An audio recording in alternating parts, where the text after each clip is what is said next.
आर्डो सीड्सच्या unicorn 1110 या मका पिकाच्या नवीन व्हरायटीचा शेतकऱ्यांच्या उपस्थितीत भव्य लॉन्चिंग कार्यक्रम संपन्न झाला।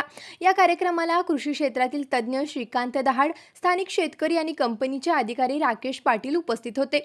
आर्डो सीड्सच्या युनिकॉर्न 1110 या मकेमुळे कृषी क्षेत्रात नवीन अध्याय रचला जाणार आहे। एकरी 35 ते 40 क्विंटल उत्पन्न देणारी आणि रोगप्रतिकारक शक्ती चांगली तसेच जनावरांना पौष्टिक चारा हे या मकेचं वैशिष्ट्य आहे। युनिकॉर्न 1110 या नवीन व्हरायटीच्या लॉन्चिंग साठी जळगाव जिल्ह्यातील चोपडा तालुक्यामध्ये मोठ्या कार्यक्रमाचं आयोजन करण्यात आलं होतं।